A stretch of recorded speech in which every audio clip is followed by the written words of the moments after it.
To the GM, it is your guy, Belanger. Up next, how to repair the Baltimore Ravens, or should we leave well enough alone?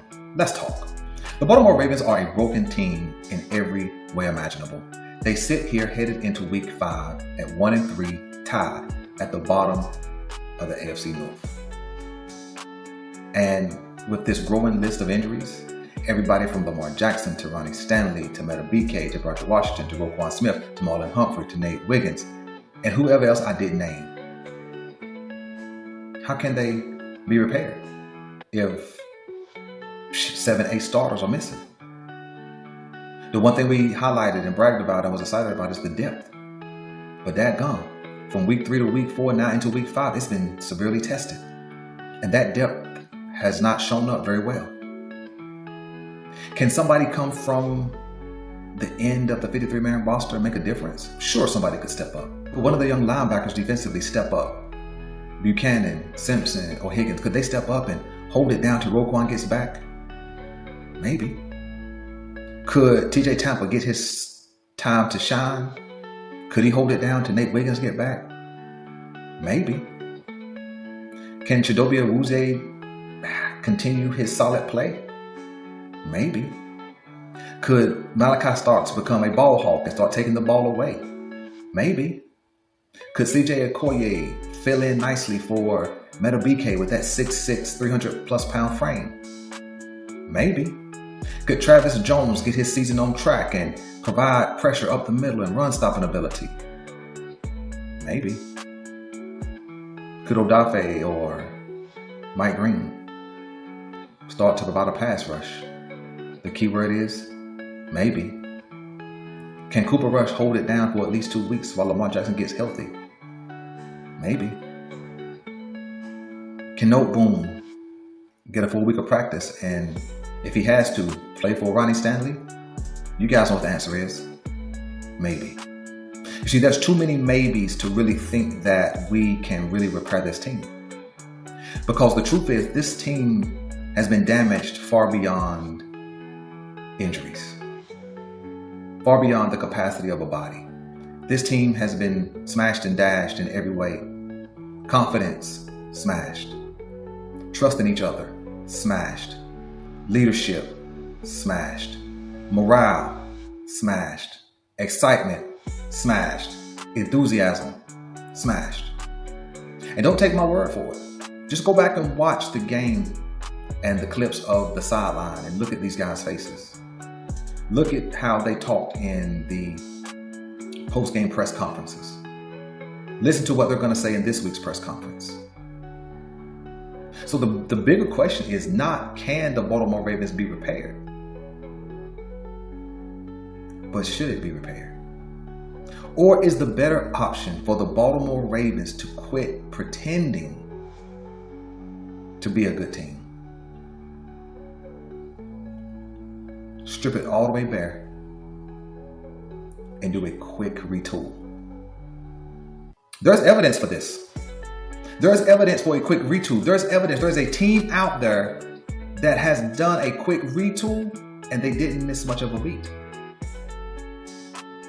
And that team, that example could be the Buffalo Bills. The Buffalo Bills stripped their roster bare a season ago. Last offseason, they got rid of a lot of old contracts, a lot of old money, a lot of guys who were injury prone but had big salaries. They stripped it down. And I was one who thought, man, they're going to take a step back.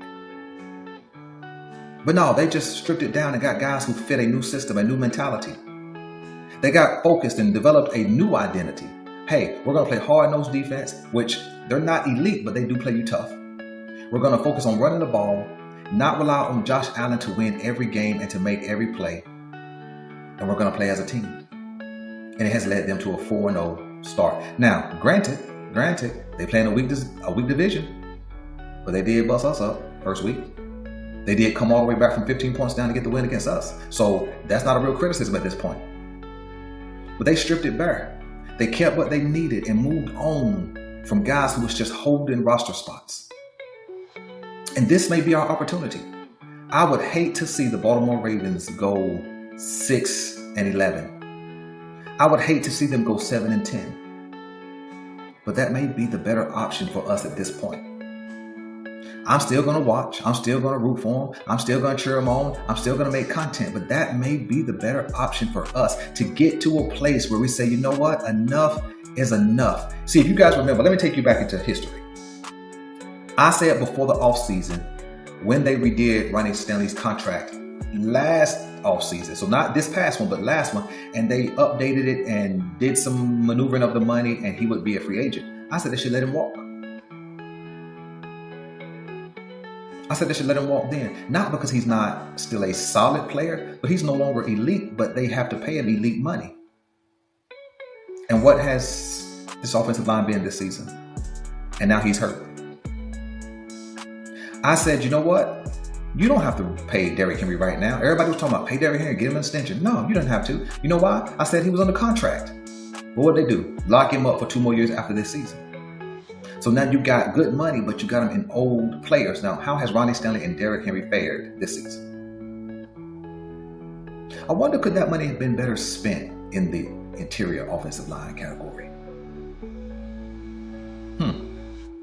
Looks a lot different on this side of it, doesn't it? Granted, both are solid players, but we continue to lock up good money into old players. I said, hey, time to move on from Marlon Humphrey. You guys know I said it. I said, hey, it's time to move on from Mark Andrews. You see, it's funny how they want draft capital, but they don't want to move on from old pieces in order to control the draft capital. It's no benefit this year to let somebody walk in free agency and then wait a whole calendar year to get your compensation pick. Doesn't make no sense to do it that way. They could have moved some of these pieces. Well, Belanger wouldn't have had no tight end. So what has he done? What has Mark Andrews really done this season? Not that much. Not that much.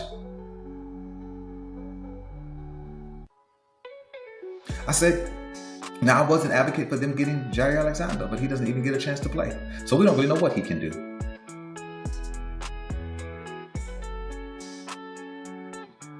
As pertains to the edge rushers, I said we didn't have one. People kept trying to bring Odafe Oweh to the table. He can't sniff a quarterback right now. And we already knew Tavius Robinson wasn't a pass rusher. He's more built like a traditional 4-3 defensive end. And so what I'm saying is, why bother? Why bother with planning and scheming to fix this?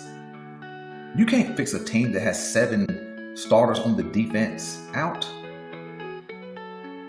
You can't fix that. You can't fix an offensive line that was already bad and maybe their better offensive lineman is now out. And I don't know how long he'll be out. I don't have any information on that. You can't fix that. You can't fix a team's low morale going into week 5 when your quarterback is possibly out. So maybe a 5-12, a 6-11, a 7-10 record is what we need to maybe land in the top 15, maybe the top 12, and get a quality pick and be able to pick it this time, and then be in the top of the 2nd round and get another quality pick. Or maybe take some of these pieces and hey, trade up and get a difference maker. And I'm not saying in the Lamar Jackson era we should be dependent on rookies. I've consistently said that, hey, you know what? If you don't have a guy, go get a guy. But I think now, with the trade deadline coming in November, it's kind of too late for this season to have that approach. I really believe this season is too far gone, and we must let it play out like it's playing out. It's no benefit to making a trade right now. When you look around the league, and I've watched multiple games post the loss to Detroit and the loss to Kansas City, and you look at teams fight. When you watch that Miami Dolphins New York Jets game last night, you watched a fight.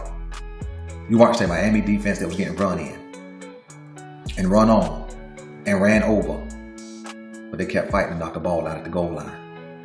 Then they go put up some points, and then they fight some more, make another turnover, and they go put up some points, and they make another turnover. Now, how can an 0-3 Miami team who didn't have any hope for this season out grind and grit us? And we'll see them in a couple of weeks, or maybe after the bye week. We'll see what they're looking like. I'm just simply saying, at this point, I got to have a real conversation with you guys and ask, is it worth it now? Is it really worth it? What are we going to get out of this season? Unless 75% of the guys who are injured are back and ready to go after the bye week, unless we can pull off a real blockbuster trade for a guy who can come in and make a difference, specifically an edge rusher, there's no point. Because without an edge rusher, this defense still ain't gonna be able to stop anybody, no matter who suits up. And there's not an offensive lineman out there that somebody's going to be willing to part ways with, that's going to be able to be dropped into the middle of a season and make that big of a difference. To be honest, the bigger question is, how do we even get here? When we all said as a collective that EDC had done the best job that he had done as a GM in the Lamar Jackson era, how do we get here? I didn't say he had done the best job of all GMs. I just simply said he had done the best job in the 7 years as a GM of the Ravens. But how do we get here? Week 1 loss wasn't about injuries. It was about no grit and grind, no leadership.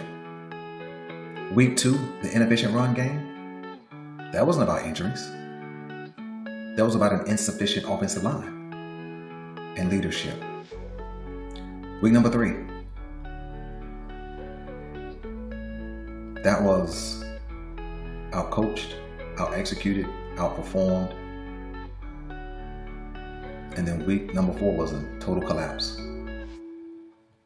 Because if everybody is legitimately injured, no hocus pocus, right?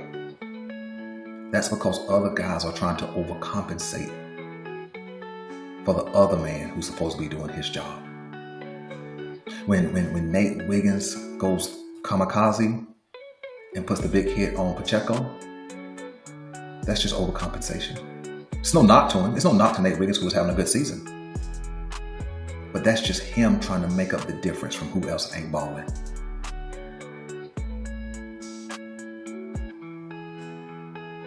So no matter whether we use duct tape, super glue, bungee cords, or rubber cement, it ain't gonna matter. Because what you can't temporarily fix is leadership. And when the report came out a couple of days ago that the Baltimore Ravens leadership on this team was in question, specifically talking about the defense, where Marlon Humphrey and Roquan Smith were not made available or making themselves available for conversation with the interviewer. Well, heck, why be a show in the post game when you're a no-show in the game? So you guys let me know what you think. Should the Baltimore Ravens repair and try and make a big deal or make a couple of big deals to fix this team on the fly? Or should we leave things like they are and let this season play out in order to get some real change? Got a bigger, much deeper conversation for you tomorrow. But until then, I'm out.